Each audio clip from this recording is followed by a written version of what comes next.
గోమాత స్త్రీలందరికీ ఒక శాపం ఇచ్చిందట. గోమాత ఇచ్చిన ఆ శాపం ఫలితం ఇప్పటికీ ప్రతి స్త్రీ అనుభవించాల్సి వస్తుంది. ఇంతకీ గోమాత స్త్రీలకు ఎందుకు శాపం ఇచ్చింది? ఆ శాపం ఏమిటో, గోమాత ఇచ్చిన శాపం తెలిస్తే మీరు తప్పకుండా ఆశ్చర్యపోతారు. ఆ శాపం ఏంటో తెలుసుకోవాలంటే ముందుగా ఈ వీడియోకి ఒక లైక్ కొట్టి మన ఛానల్ని సబ్స్క్రైబ్ చేసుకోండి. గోమాత స్త్రీలను ఎందుకు శపించిందో ఇప్పుడు తెలుసుకుందాం. ఒకానొక రోజు నారదుడు శ్రీకృష్ణుడి దగ్గరికి వెళ్ళి, ఓ కృష్ణ, నేను ఓ రోజు మృత్యులోకానికి వెళ్ళాను. అక్కడ ఉన్న ఒక స్త్రీ నన్ను ఒక ప్రశ్న అడిగింది. అదేమిటంటే, ఒకప్పుడు స్త్రీలకు పుట్టిన పిల్లలు వెంటనే నడిచేవారు, కానీ ఇప్పుడు మాత్రం పుట్టిన వెంటనే పిల్లలు నడవడం లేదు. దీనికి కారణం ఏమిటి అని నన్ను అడిగింది. ఆ ప్రశ్నకు సమాధానం ఏంటో తెలియక నేను మీ దగ్గరికి వచ్చాను కృష్ణ. దయచేసి ఈ ప్రశ్నకు సమాధానం చెప్పండి. నారదుడు శ్రీకృష్ణుని అడిగాడు. అప్పుడు శ్రీకృష్ణ, నారదముని, నీ ప్రశ్నకు సమాధానం తెలుసుకోవాలంటే ముందుగా నేను ఒక కథ చెబుతాను. కానీ ఈ కథను వినాలంటే ఒక షరతు ఉంది. ఆ కథను ప్రతి ఒక్కరూ పూర్తిగా వినాల్సి ఉంటుంది. మధ్యలోనే ఈ కథని వినకుండా వెళ్ళిపోతే ఎటువంటి పుణ్య ఫలితం దక్కదు. కానీ ఎవరైతే ఈ కథను పూర్తిగా వింటారో అలాంటి వారు సర్వ పాపాల నుండి విముక్తి పొంది జీవితంలో అష్టైశ్వర్యాలను పొందుతారని శ్రీకృష్ణుడు ఒక షరత్తు పెట్టి కథను చెప్పడం ప్రారంభించాడు. ఒక ఊరిలో శ్రీరామచంద్రుడు అనే వ్యక్తి ఉండేవాడు. రామచంద్రుడు చాలా స్వార్థపరుడు. రామచంద్రుడికి ఒక ఆవు ఉండేది. ఆ ఆవు చాలా పాలు ఇచ్చేది. ఆ ఆవు ఇచ్చిన పాలను అమ్ముకొని రామచంద్రుడు నివలాసంగా జీవించేవాడు. ఇలా కొన్ని సంవత్సరాలు గడిచిన తర్వాత ఆవు పాలు ఇవ్వడం మానేసింది. అప్పుడు రామచంద్రుడికి చాలా కోపం వచ్చింది. ఆవుకి ఆహారం వేయడం మానేశాడు. దాంతో ఆవు బాగా బలహీన పడిపోయింది. ఆవుని బాగా కొట్టి అడవిలోకి వదిలేశాడు. ఆవు చాలా బాధతో ఒంటరిగా అడవిలో తిరుగుతూ ఉంటుంది. అయితే ఒకరోజు ఆవుకి ఒక గుడి కనిపించింది. ఆ గుడి దగ్గరకు వెళ్ళి ఆవుకున్న కష్టాలను చెప్పుకుంటూ ఉంటుంది. అన్ని జన్మలకైనా మానవుల జన్మ అత్యంత ఉత్తమైనది. కానీ మానవులందరూ ఎన్నో పాపాలను చేస్తున్నారు. నేను పాలిస్తున్నంత వరకు నన్ను ఎంతో అవ్యయంగా ప్రేమ రాగాలతో రామచంద్రుడు చూసుకున్నాడు. కానీ ఒక్కసారిగా నా అవసరం తీరిపోగానే రామచంద్రుడు నన్ను అడవిలోకి తరిమి కొట్టాడు. ఆకలితో అల్లాడిపోతూ ఒంటి నొప్పులతో తిరుగుతున్నానని, ఒంటరితనంతో బాధపడుతున్నానని తన కష్టాలను చెప్పుకుంటూ ఆవు భగవంతుని ముందు మొరపెట్టుకుంది. అయితే కొన్ని సంవత్సరాల తర్వాత ఆవు గర్భవతి అయింది. అయితే ఒకరోజు గర్భవతితో ఉన్న ఆవుని ఒక స్త్రీ చూసి, ఆవు గర్భవతి ఉంది కాబట్టి దీన్ని నేను రక్షిస్తాను. ఈ ఆవు ఒక బిడ్డకు జన్మిస్తుంది. ఆ తర్వాత చాలా పాలను కూడా ఇస్తుంది. ఆ పాలను నమ్ముకుని నేను దర్జాగా బతకచ్చని ఆ స్త్రీ మనసులో అనుకుంటుంది.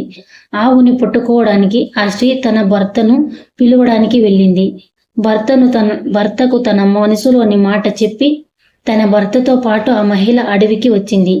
అక్కడికి వచ్చి చేరుకునేలోపే అక్కడి నుంచి ఆవు వెళ్ళిపోయింది. ఆవు ప్రసవించే సమయం దగ్గర పడింది. ఆవు ఏకాంతంగా ఉన్న ప్రదేశానికి వెళ్ళి ఒక అందమైన దూడకు జన్మించింది.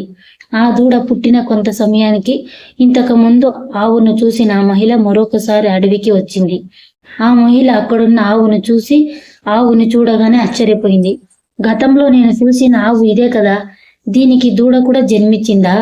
ఈ మాట నేను వెంటనే వెళ్ళి నా భర్తకు తెలుసుకుని వస్తాను. ఆ స్త్రీ అక్కడి నుంచి వెళ్ళడానికి సిద్ధపడింది. అంతలోనే ఆ మహిళను చూసిన ఆవు, అమ్మ, నీకు పుణ్యం ఉంటుంది. నా బిడ్డను నా మెడపైన పెట్టవా? నేను నా బిడ్డను తీసుకొని ఇక్కడి నుంచి సురక్షితమైన ప్రదేశానికి వెళ్ళిపోతాను. ఆవు ఆ మహిళను కోరింది. ఒక్క సహాయం చేశావంటే నేను నీకు ఎంతో రుణపడి పోతాను. ఆవు ఆ మహిళను అడుగుతుంది. లేదంటే నా బిడ్డ చనిపోతాడు. దయచేసి ఒక సహాయం చెయ్యమ్మా. 8 నెలల తర్వాత నా బిడ్డ చక్కగా నడక నేర్చుకుని తనను తాను రక్షించుకుంటాడు. దయచేసి ఈ ఒక్క సహాయం చెయ్యమ్మా అని ఆవుని ఆ స్త్రీ అడుగుతుంది. ఆవు శ్రీని అడుగుతుంది. ఆవుకు దూడ పుట్టిన వెంటనే నడక నేర్చుకోదని, 8 నెలల తర్వాత మాత్రమే నడవలదని శ్రీకృష్ణుడు నారదుకి చెప్పాడు. ఆవు మాటలు విన్న స్త్రీ గట్టిగా నవ్వింది. నీ బిడ్డ చాలా మురికిగా ఉన్నాడు.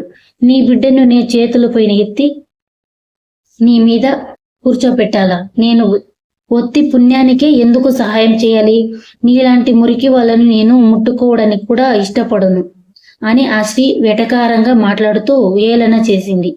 నిస్సహాయంగా ఉన్న ఆవు తన బిడ్డను ఎత్తుకొని అక్కడి నుండి తీసుకెళ్లడానికి అవకాశం లేదు. ఎంతగానో బాధపడిన ఆవు చాలా కోపంతో ఆ స్త్రీని ఇలా శపించింది. నీకు పుట్టిన బిడ్డ వెంటనే నడవగలడేమో కదా నీకు ఇంత అహంకారము? అయితే నేనిప్పుడు నిన్ను శపిస్తున్నాను. నీ బిడ్డ పుట్టిన 10 నెలల తర్వాత మాత్రమే నడక నేర్చుకుంటాడు. ఇది నా శాపమని ఆవు శపించింది. ఆ శాపం ఒక స్త్రీకి మాత్రమే కాకుండా లోకంలో ఉన్న స్త్రీలందరికీ ఈ శాపం వర్తించింది. ఈ లోకంలో ఉన్న మానవులందరూ ఎన్నో పాపాలను చేస్తూ ఉన్నారు. కాబట్టి వారికి పుట్టిన సంతానం వెంటనే నడక నేర్చుకోలేకపోతుంది. ద్వాపర యుగంలో పుట్టిన వేదస్వనుడు పుట్టిన వేదవ్యాసుడు పుట్టిన వెంటనే నడవగలిగారు. కానీ కలియుగంలో పుడుతున్న పిల్లలు మాత్రం పుట్టిన వెంటనే నడవలేకపోతున్నారు. వాళ్ళ నడక నేర్చుకోవడానికి 10 నెలలు సహాయం పడుతుంది. కేవలం ఒక్క మహిళ మాత్రమే కాకుండా పూర్తిగా మానవ జాతిని ఆవు శపించింది.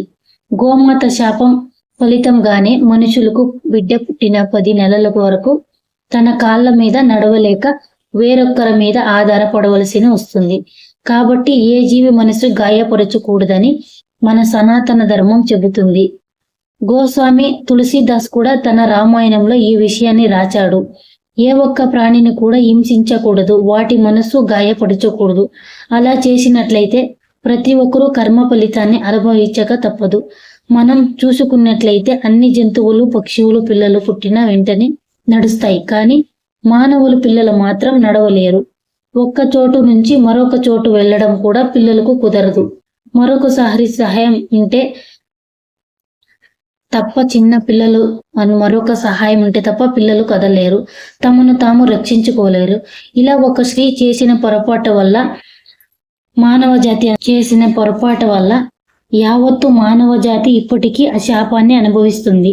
ఈ వీడియో కనుక మీకు నచ్చినట్లయితే మాకు సపోర్ట్గా ఒక లైక్ చేసి మర్చిపోకుండా మన ఛానల్ని సబ్స్క్రైబ్ చేసుకోండి.